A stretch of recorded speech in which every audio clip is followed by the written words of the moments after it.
So let's talk about bugging out.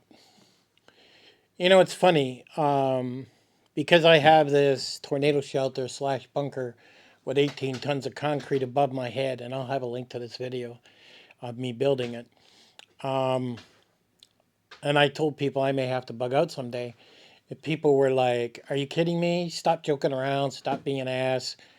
And I wasn't joking around. Everybody thinks because you build something with a bunch of concrete that you have nothing to worry about.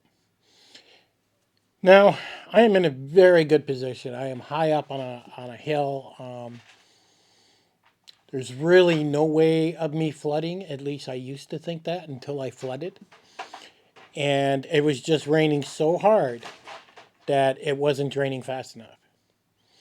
Well, I only had to flood once down here, and it didn't damage anything because everything's concrete. But I invested in three different water pumps. Not one, three. So literally, I can pump gallons and gallons of water out of here in a matter of just plug it in and go. And that's if I got electricity, which requires a backup of a generator. So when you prep, a lot of people get this idea that, oh, he's going to bug out, he's going to go live in the wilderness, and that nothing could be further from the truth. I guess I would say I prepare for emergencies. I don't believe in the end of the world. I don't believe in the economy collapsing, even though a lot of people do because they want to believe, oh my God, the sky's falling. You just got to look at history, and yeah, we could go into a depression, but some people would say, no, we can't go into a depression because we don't depend on gold anymore. And actually, we probably would have went into a depression if we weren't controlling the stock market. You'll notice now they even shut the stock markets down until they can figure out how to manipulate it. But what's interesting about thinking like that, I think you're more of a prepared person than you are a so-called prepper. Like when I looked at that fire, the first thing I thought, okay, if I got to get out of here and it's a mandatory evacuation, what would I do? Now, originally I'd sit back and say, well, I'll just use some credit cards. They're all paid off. I mean, I can go stay at a motel. No big deal. But everything is changing over the last 6 months. You know, countries like Russia, China, North Korea, they have learned that the United States has weak systems. And as a programmer, it is. I am constantly dealing with my clients on installing, concrete code to prevent that from happening. I actually have written code that constantly monitors any little change that goes on the server. And if it does, I have to go in and investigate it. There's a war going on, and it's going on in the background of programming software, and the United States just, all you got to do is use some common sense. Are we fixing our bridges? Are we fixing our roads? So do you really think we're going to fix the security of our computer systems? The United States waits until something happens or until somebody confiscates something and holds it up for ransom, and then they tell nobody, they pay the money, and then they'll do something. But things are changing. They've even got software now for motels that they're all interlinked together. They have learned if we have a monopoly, we earn money. So let's make a piece of software and let's all join together, all the motels. And this way, instead of charging our basic rates of $60 to $100 for one night, which is ridiculous, we can now manipulate that into $200 and $300. You go to Nashville and there's some concert going on, you can spend upwards to $2,000 for a motel. And they say it's supply and demand. At one time, you go back to the 1960s, a concert ticket would run you, $50, maybe 100 on the high side. Now you see people paying $2, 3, 4, $5,000 for concert tickets.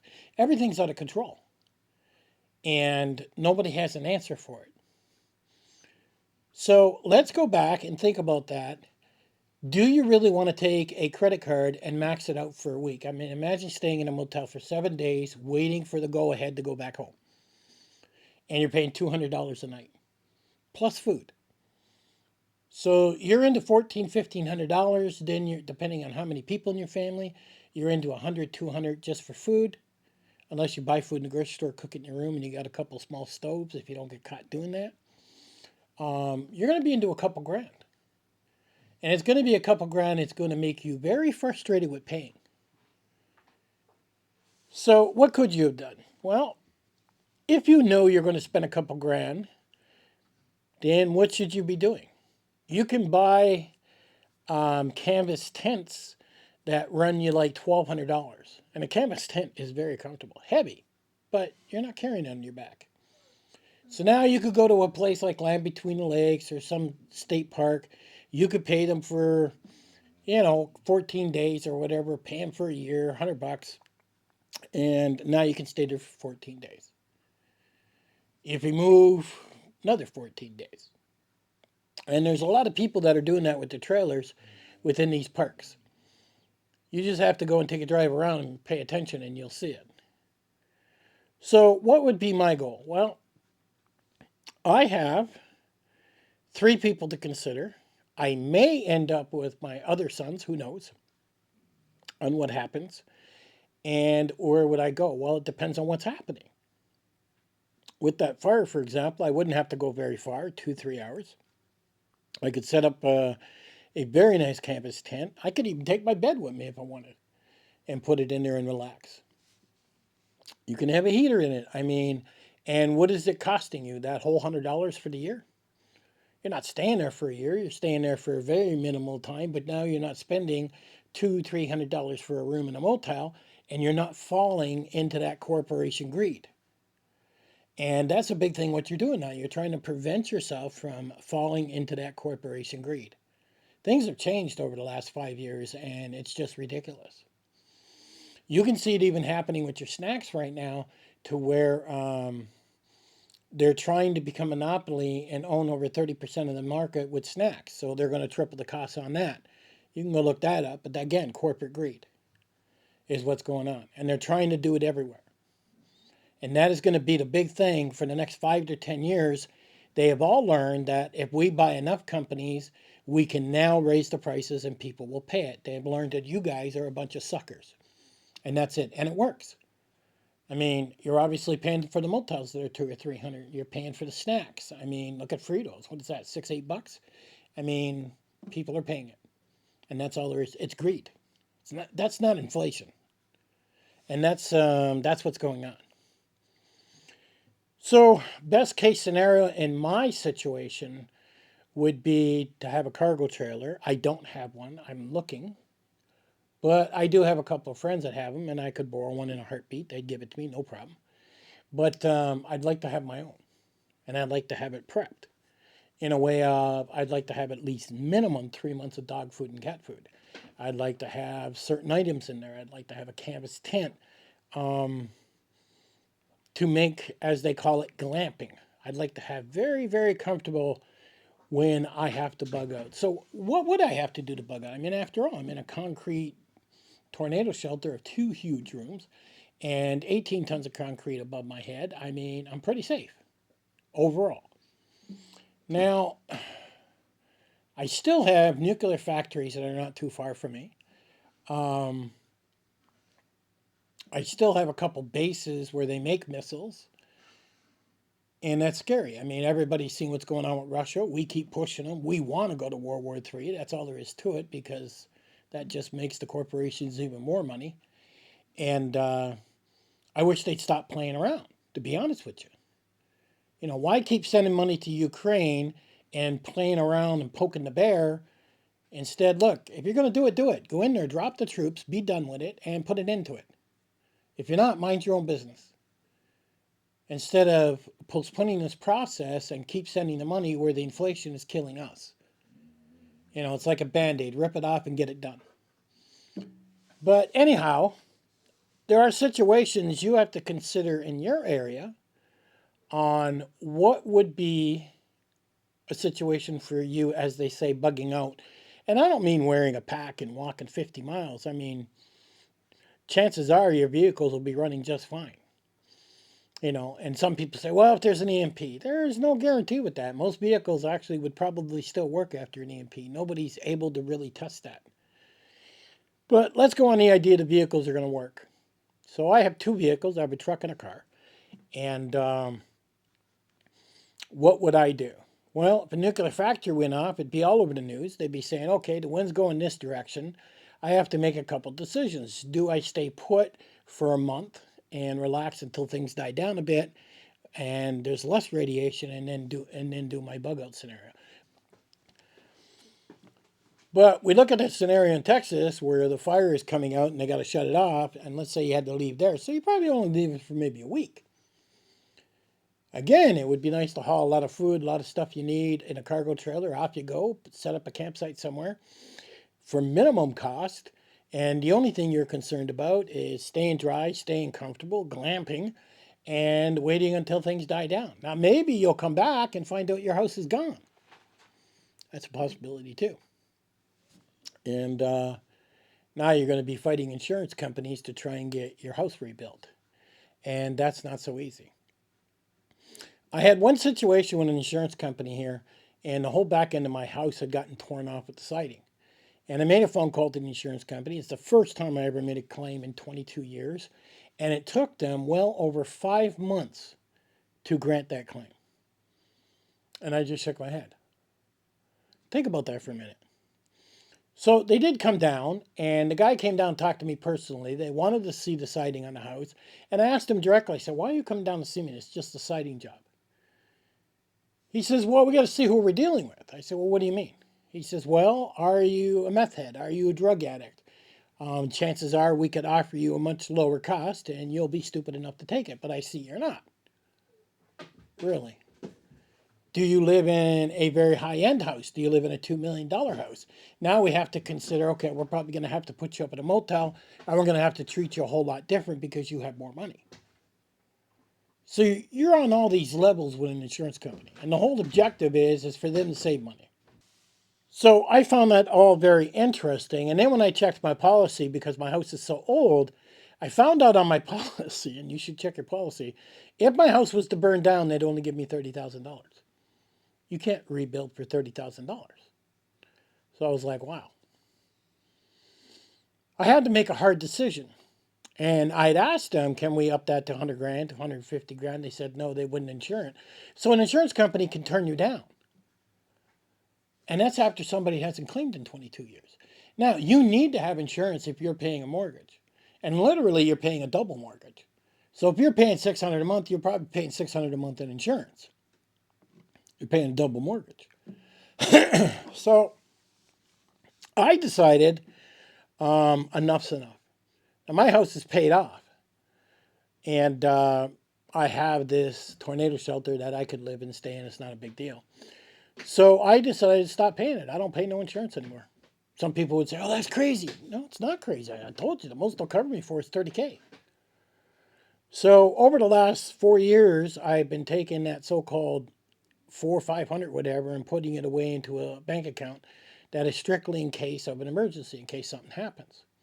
Now, over time, that builds, right?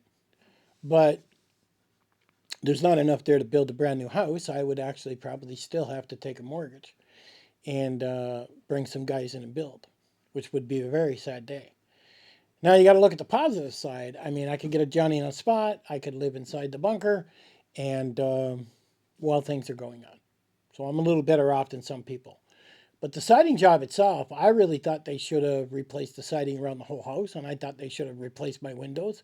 And I said, why ain't you doing that? He says, well, we don't do that no more. No more? Everything's changing. I said, I haven't made a claim at all. He says, I know. But when you figured it all out, oh, they made a lot of money off me. A lot of money. And then you'll see where in the newspaper, all of a sudden you'll hear somebody's house burnt down and they don't have insurance. And people are automatically thinking, well, they should have had insurance. They couldn't afford it. Insurance companies are the biggest crooks and scammers out there, and it's enough to drive you up the wall.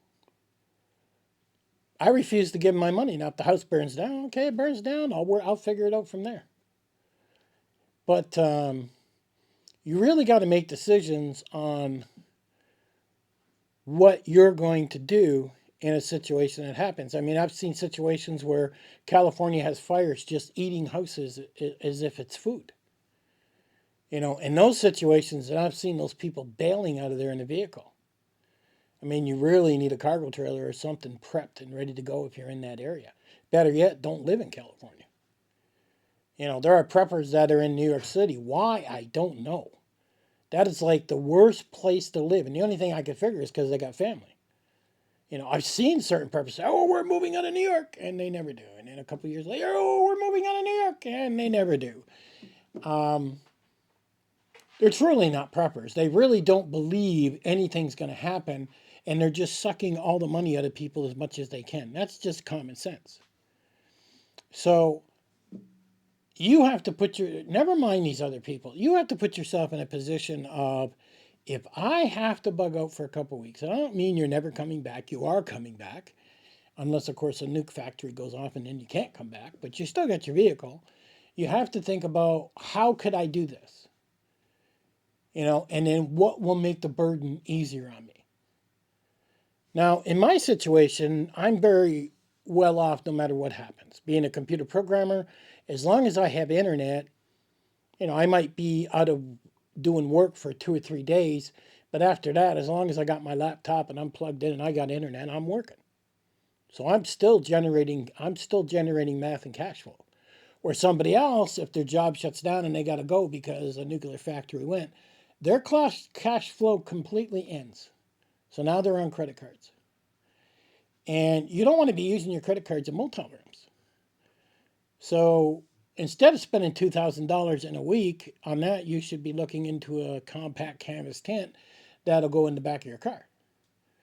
They come in all different sizes. I think one of the better ones out there is like maybe $1,200.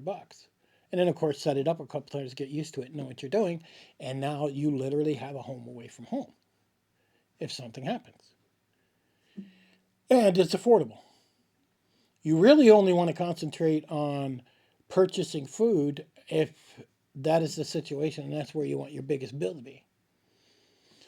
I've even seen, and this was kind of funny, this happened to us not too long ago. They canceled one of my wife's credit cards, and she was pretty pissed off. And it was like a Lowe's card or something. Some other company in Lowe's had taken over the credit card because she had a credit card from Lowe's. She's had it for, I don't know, 12 years. And they took over and they wanted a perfect score.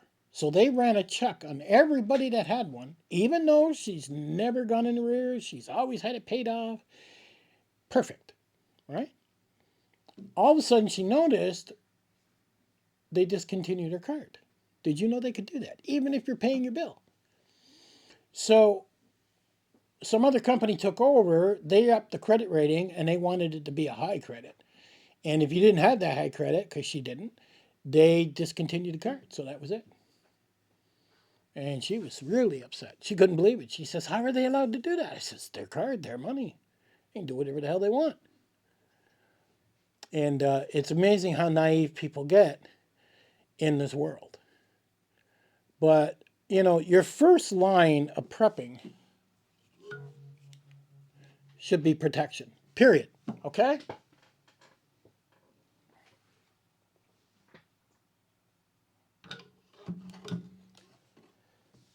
That's what it should be. Your second line is, how do you take your family and create safety and comfort and no stress? There's going to be stress leaving because everybody's going to be leaving, and there's going to be all that stress going on. The news saying the world's coming to an end, and every channel you listen to, and it's going to get you how hyped up. But you shouldn't be concerned with that. You should be, okay, we're going to go here, we're going to camp here for a couple of weeks, and we're going to see what's going on. Because really, the word prepping should be the word of postponing time. Because I always say that all you're doing is postponing time, nothing more. And when you have time, you can think about what you're going to do next. And that's important. Like if you go out and max a couple credit cards because you wanted to buy a couple things, you should now get extremely afraid because you don't have any way to pay for those motels now if you had planned to do that. And that's the thing. So a lot of things have to be considered. Do you live in a flood area? I mean, just to store food in a flood area is just stupidity. It's all going to get destroyed, is what's going to happen. And I've seen that happen on the news quite a bit with people. So you may have to consider getting a rental unit someplace that is possible cannot have a flood, and you put all your stuff in there, which is another bill. So things have to really be considered, and you need to open your eyes. Like you take, for example, in the news a year ago or so, there was that train wreck that was poisoning everybody. People were getting cancer, pregnant women were losing their kids. It's a corporation. They don't care about you. Okay, bang that into your head, and life ain't fair. Those people should, as soon as they seen that, I would have had the cargo trailer filled. I would have been gone. I would have rented my house if somebody wanted it for super cheap, and I would have left and went someplace else. And I would have sat for 6 months watching to see what was going on. Because it took them over a year by the time they started paying people off and stuff. Insurance companies, corporations, none of them do this stuff quick. And if you sit because you don't have money, you just shaved off your life with cancer and many other things, and you're going to drop dead. The only way to fight corporations because they have so much money and because you're a number, they don't care about you, is to have a setup of some basic items where you can bail. Now, a pickup truck, cargo trailer, that's ideal, right? Because you can carry a lot more stuff out. And you take, for example, I've got 4 dogs down here, 2 are German Shepherds, and I've got 3 dogs upstairs. I've got 5 cats upstairs, and then there's about 8 cats outside, all strays. Well, that's a lot of animals. So I would not pick and choose for my animals. I wouldn't say, well, you guys are outside, so you can't come. No, not at all. The only time I would leave an animal behind if it's a completely stray cat and I can't catch it and we have to go now. That's the only time. But every animal will have a place in that cargo trailer. They will have a cage. I will have all the equipment I need to take care of my family, and they are my family. That's it. I am not going to make a choice to leave family behind and let somebody die when I've had the opportunity to prepare for a situation that occurs. And to me, the best way to prepare is to say, bottom line, we are going to have to bug out one day. Maybe not forever, maybe only for a couple of weeks until we get shit in order, but we're going to have the equipment to do that. Some people see I bought a $1,200 sleeping bag and they were like, oh my God, the guy's rich. I'm not rich. I just save my money. I don't smoke. I don't drink. You quit smoking, you'd be surprised how much money you got.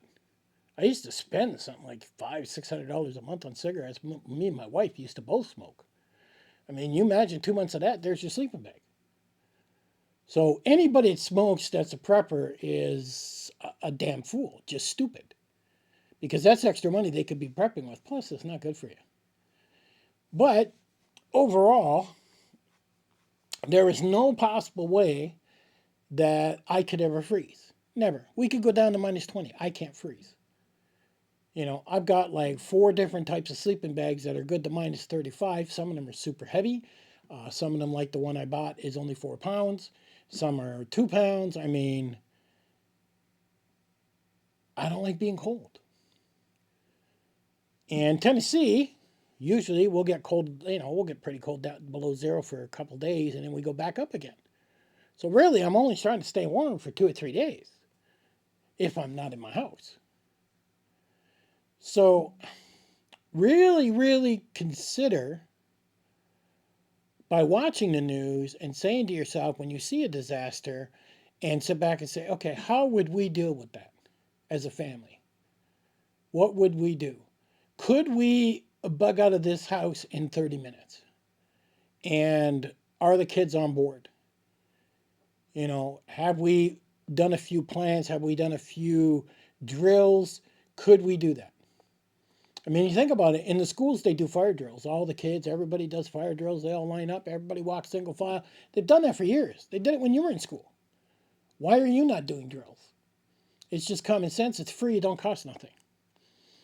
And it actually makes people, especially your kids and your wife, have a goal. If they have a goal and they know what they're doing and not running around with their heads cut off like a chicken, then they feel they're in control of their lives.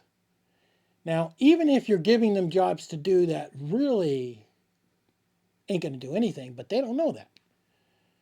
As long as they're running around doing so, okay, I'm grabbing this, I'm grabbing that, I'm grabbing this, I got a list, doom, doom, doom, doom. I mean, it gives them a goal. And when people have goals, they survive. But you have to have certain types of equipment to do that. Now, your equipment's not a lot of money. You get into a lot of money when you get into super light gear. But when you can go buy a sleeping bag for $200, it's good for minus 35 below. Go buy two and then zip them together.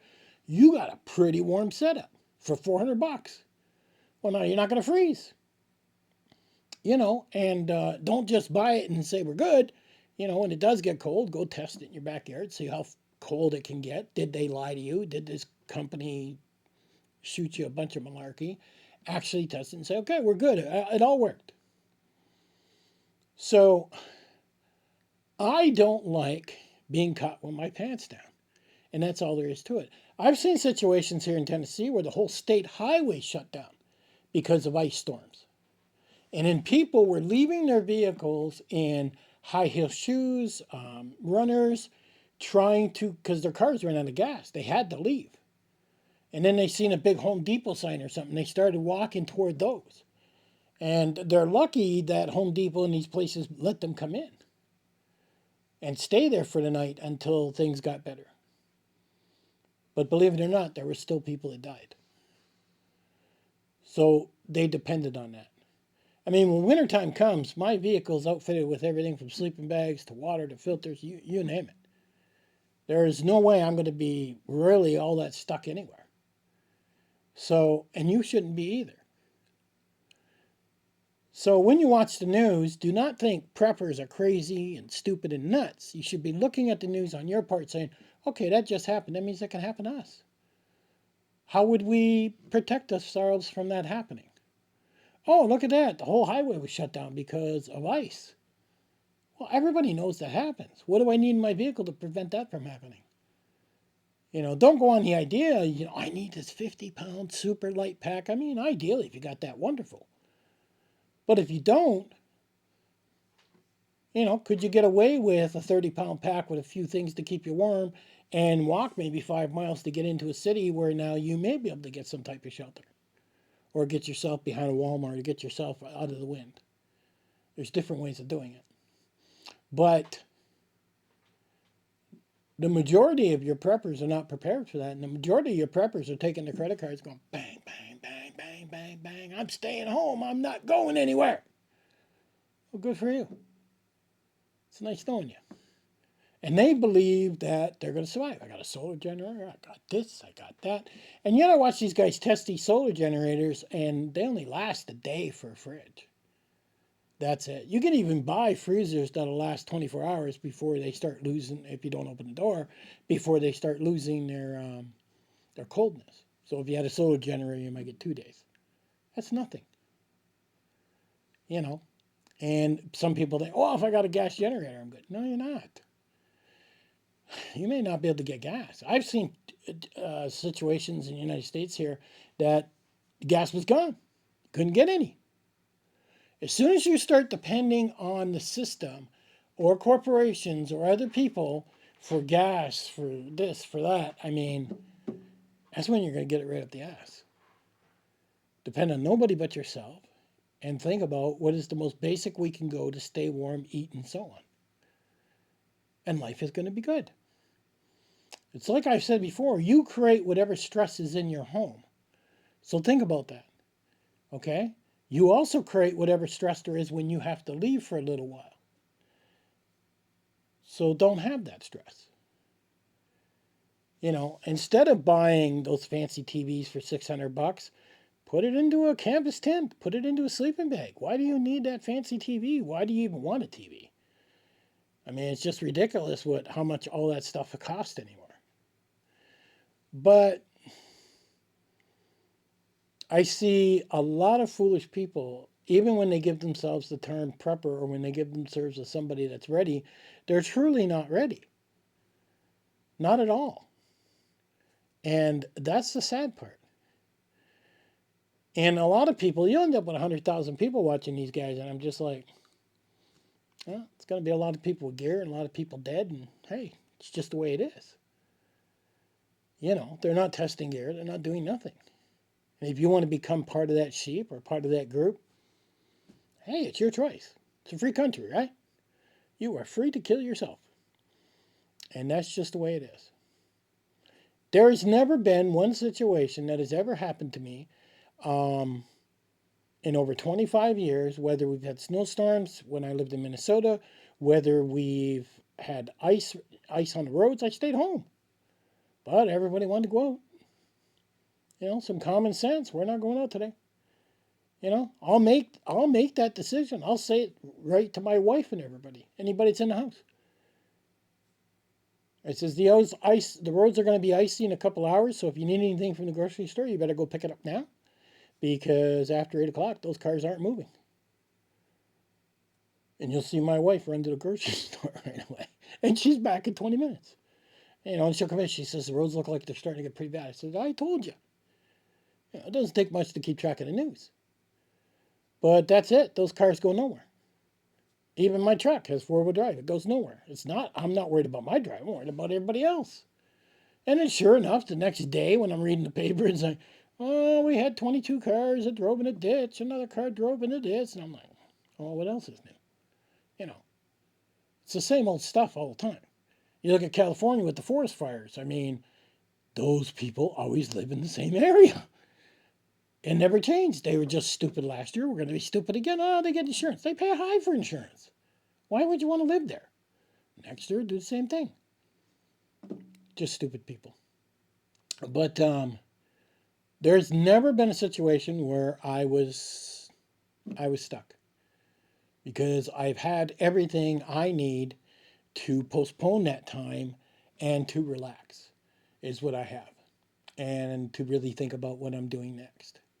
So don't think about bugging out as I'm never coming back, unless of course a nuclear factory goes off and people hacked into it, and now you have no choice. It doesn't matter if you have 18 tons of concrete above your head like myself, or because you're not going to just put the whole area is destroyed.